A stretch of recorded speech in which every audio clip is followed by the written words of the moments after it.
Deane Wagner with Wagner's Training and Tactical Group. I want to go ahead and talk to you a little bit about the clinch. We've been doing the series on the clinch, and we're going to go ahead and continue tonight on the clinch.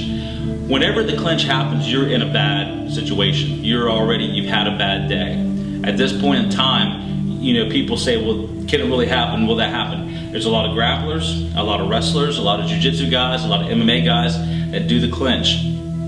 I've trained in Brazilian Jiu Jitsu, and clinch is big. They go in, they clinch. Trained in Muay Thai, you clinch. And so one of the things that happens is the clinch comes into play, and you've got to know what you're going to do when this happens. Because head control, it doesn't matter if they don't know anything or not. Say they just get head control, you've got to know how to posture out of it. So we're going to deal with every component, and we're going to talk about what we need to do to get this taken care of. The first thing that happens is maybe they've thrown a punch at you, and maybe you just took one. I mean, you just ate one, and then they reached up and they grabbed a hold of you. And as soon as they grabbed a hold of you, now you're in the clinch. When this happens, I don't want to go here and lower my head down and give him the control. If I give him the control, now he's going to begin to enforce his will on me. And if he has a weapon, I'm done for.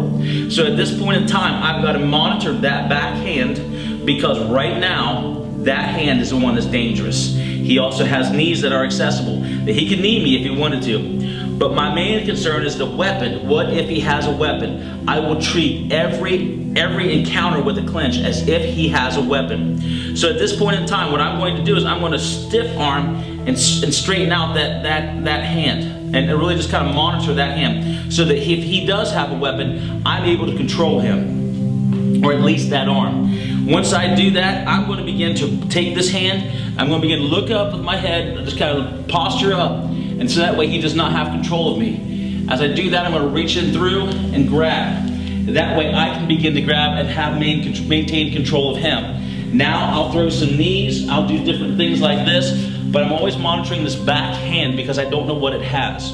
If it has a blade, I'm going to know, and then I'm going to treat it accordingly. If it doesn't have a blade, what I'm going to do is, then at this point in time, I'll do some knees again, I'll throw some elbows into it, I may pass him through, come around and get a choke.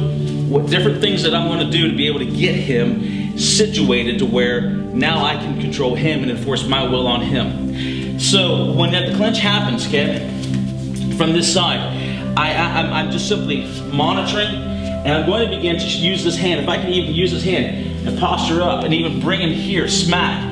If he's got a real tight clinch and his arm is bringing in and he's locking me in, then at this point in time, I'm going to begin, I may throw some rib shots and then bring this out and break through.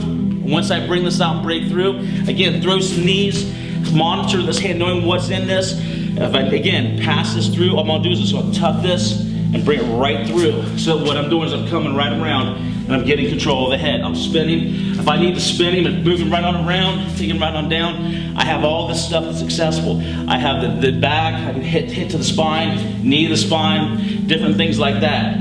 So you have all this stuff that's here. You've got to maintain that you are monitoring the hand and getting posture. Again, he grabs here, I monitor the hand, and I get posture. I tilt my head back. Because if I go like this, it don't matter what I do, he's going to get me, and he's going to begin to really put some hurting on me. So I'm going to monitor that hand and get that posture. And you may even try to bring me around and bring that hand around. I'm going to keep a hold of where he's at, and I'm going to begin to do some things to him. And then once I can get this through and begin to wrap him up and throw some knees, different things, take him down, and get out of there. That's the biggest thing, is you've got to be able to get out of the situation. Now, what happens when you have a situation and they've clinched and you have your family behind you? That's the problem. When the family's behind you, that's where we've got to really be thinking about, is he a distraction? Is there other guys coming around behind? So for us, what we train is to eliminate the threat as fast as possible. Now, I'm not talking use of deadly force. I don't know. Every situation is different. If we need to use deadly force, we will, if the situation calls for that. If we need to just get situated to where I can protect my kids, then at that point in time, if I have concealed carry, I'm gonna clinch, I'm gonna break that clinch out, get away from him, I'm gonna draw down, so that what happens is my family is safe, and only in a lethal force situation. That way I know what's going on. If it's a situation where this guy's coming up and he's just being belligerent, but I got my kids behind me, I don't want to step on my kids. I've watched videos where parents, fathers have fallen on their kids. The damage that comes when a person falls on a child. There's a lot of things that can happen. So you have to look at this stuff, and you have to look at it a realistic way. So when this begins to take place, and he's coming at me and he's done this, at this point in time, I have to be able to engage him. So posture is big. When he comes here, I get my hips underneath of me, and I get my shoulders, I bring my head up. If I don't get my hips underneath me, I can look up all I want to. My body's not in proper alignment. I got to get my body in proper alignment so that way I can monitor that hand.